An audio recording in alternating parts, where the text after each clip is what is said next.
Lava Mobile has been slower than its competitors in 2018 and launched very few smartphones in the market. In 2019, the company wants to start it with the Z92. It is a budget smartphone priced in the affordable 10,000 rupee price segment. Sticking to the trend, it has a notch display and it is powered by a MediaTek Helio P22 SoC. But will the Z92 be enough for Lava to make a mark? We are about to find out.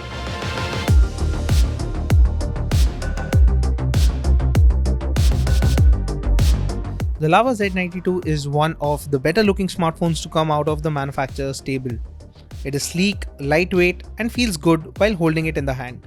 The 6.22-inch display has HD Plus resolution and a 19:9 aspect ratio. There's a notch at the top that houses a tiny earpiece grill and a selfie camera.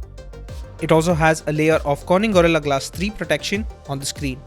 In our test, we noticed that the screen had good sunlight legibility, which made it easy to use outdoors. The Z92 is only available in ocean blue and is a welcome change to the black and gold colored smartphones in this price range. While the glossy back looks good, it is also a fingerprint magnet and picks up smudges quite easily. Thankfully, Lava ships a transparent case in the box, which helps keep the smudges off. The positioning of the fingerprint scanner is easy to reach and unlocks the phone fast. There's face unlock as well, and while it isn't the fastest, we could use it to unlock the Z92 without any issues. The Lava Z92 is a budget smartphone and comes with modest specifications. It is powered by a MediaTek Helio P22 SoC, which we have seen powering the Xiaomi Redmi 6. There is 3GB of RAM and 32GB of internal storage. You do have the option to expand storage further up to 256GB via the dedicated microSD card slot. The Z92 runs Android 8.1 Oreo with Lava Star OS 5.1 on top. It does not have an app drawer and looks like a themed version of stock Android. Lava has tweaked the icons for apps as well as the quick toggles in the notification bar, which may take some time getting used to. The UI seems to be optimized for the notch as the notification icons have been rearranged. Lava ships the phone with considerable amount of bloatware pre-installed, and there are a few customizations baked into Star OS 5.1. There is support for gestures as well, like double tap the screen to wake the device up. You also have the option to draw alphabets on the screen to carry out respective functions.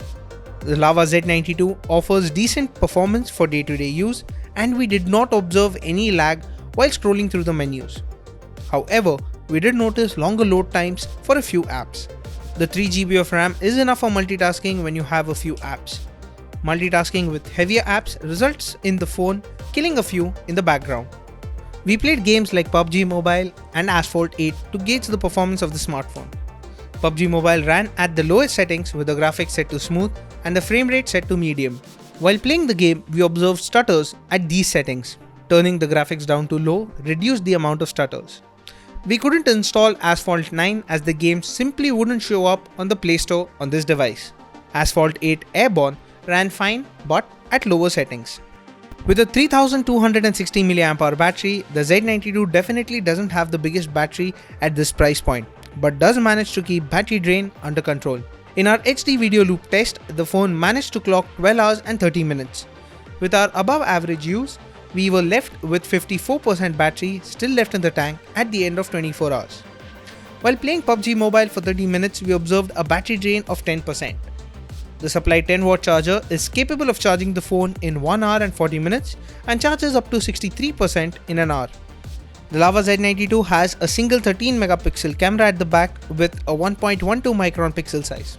At the front, the 8-megapixel selfie shooter has a 1.12 micron pixel size. Photos clicked from the Lava Z92 were good for the price the phone commands. In daylight, it managed to get the exposure right and offers good details.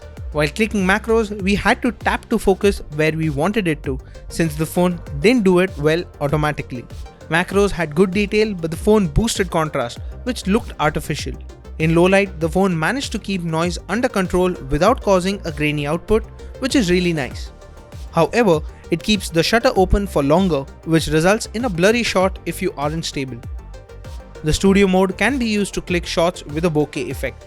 It managed to get a proper bokeh effect but had average edge detection.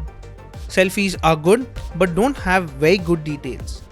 We use the intelligent selfie mode, which uses the rear camera and helps you with voice guidance for framing the selfie. These selfies turned out to be better.